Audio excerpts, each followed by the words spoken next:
Iceland allows whale hunting again. Cereal is legal again. Another name gets banned, and more on this episode of the Reykjavik News Desk.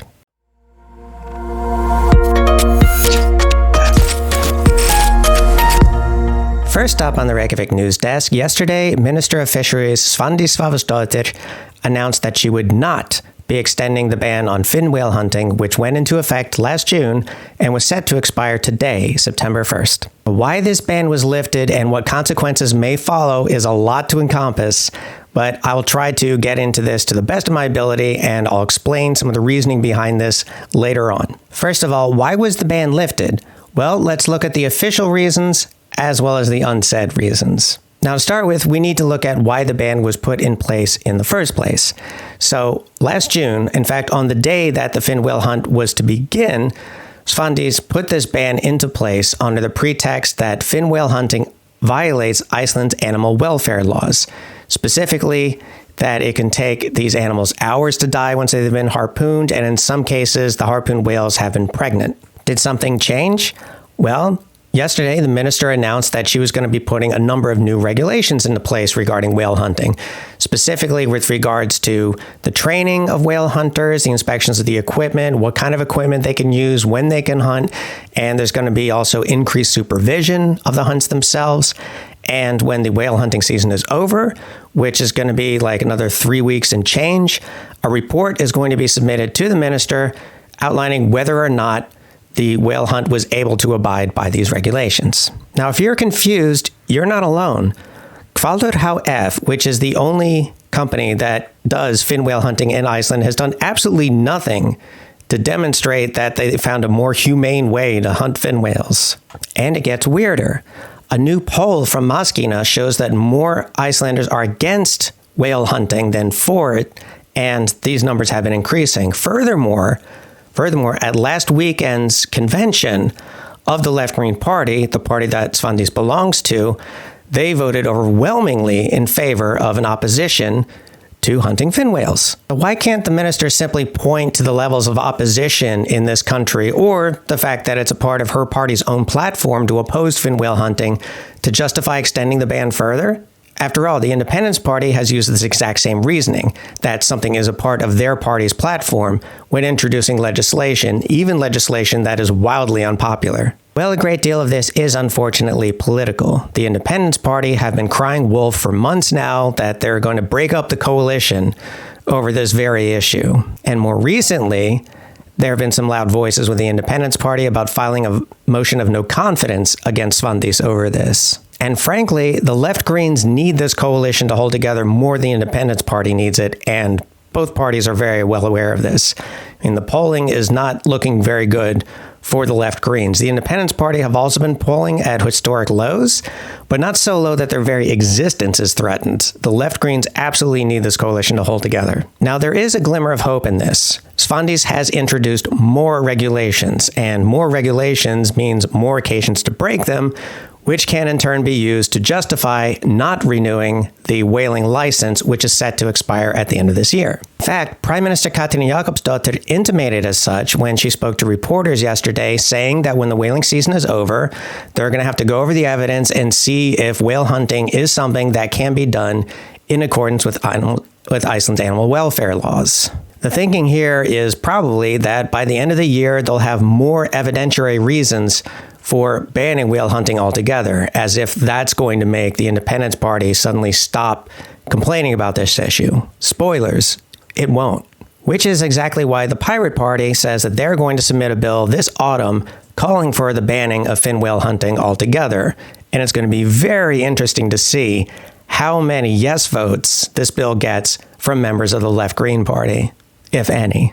All this said, what may end fin whale hunting in Iceland altogether comes from a very unlikely source: Iceland's film industry. Iceland is a very popular location for filming movies and TV shows, and recently, a great deal of Hollywood stars have come forward saying that they will absolutely not work in Iceland while the country is still engaging in fin whale hunting.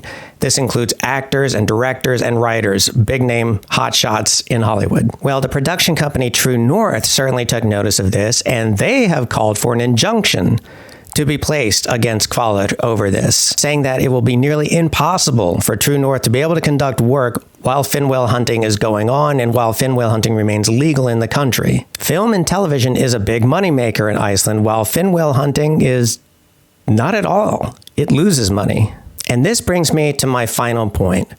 Let us not forget that the sole person engaging in fin whale hunting in this country is this man, Kristján Lofsson, a multimillionaire who loves to hunt fin whales as a hobby. Even though it doesn't make him any money, as I've said, it loses money. Even though there is no domestic market for fin whale meat. Even though most of the country opposes the hunting of fin whales. Even though fin whale hunting has absolutely no cultural nor historic roots in Iceland, it is very much a 20th century hobby of a very rich man. A very rich man who, by the way, is probably able to buy himself a lot of political influence. But he would not be able to do any of this were it not for people in power who have the power to stop him who simply choose not to, who choose to ignore the will of the people, let alone the will of the people within their own party, who are willing to let other industries suffer in order to prevent further temper tantrums from a rich man-child. Icelanders have this wonderful word, medvirkni. It literally means complicity, but it also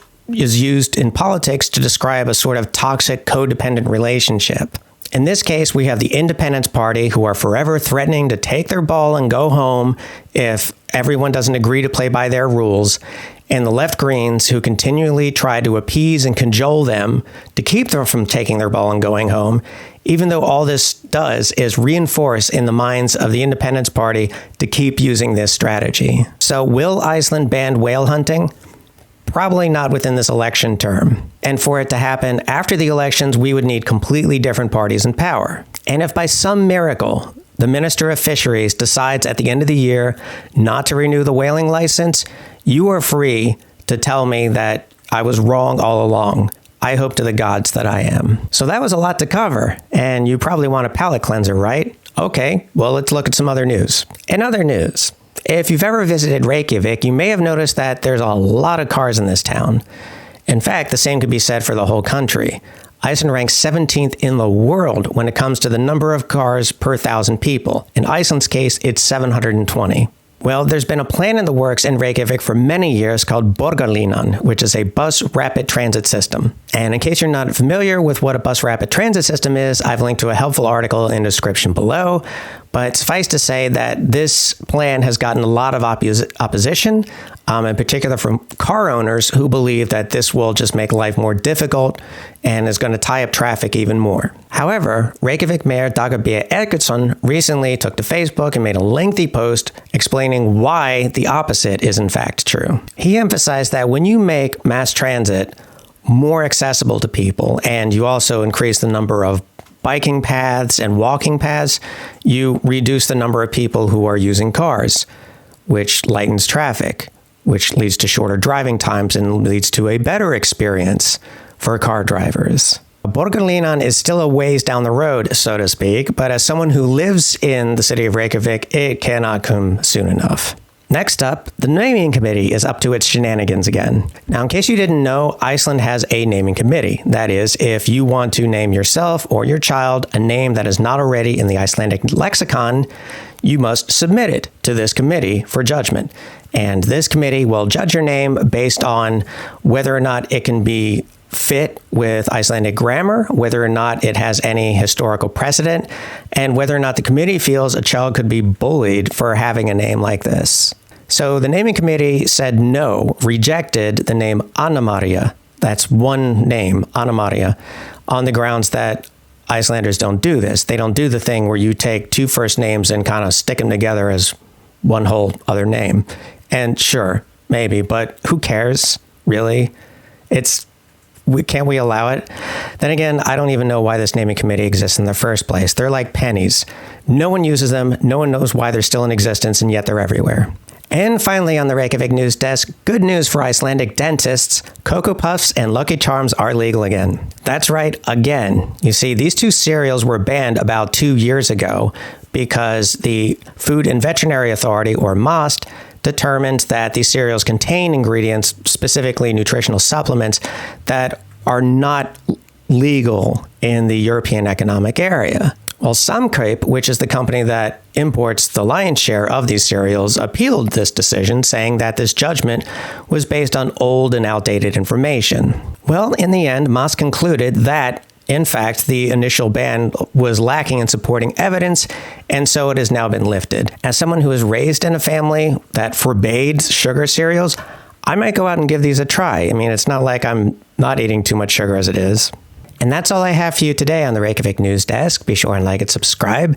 And just as a reminder, the next Ask Me Anything session will be on September 16th, 1600 GMT, which is noon Eastern Standard Time for those of you in the US.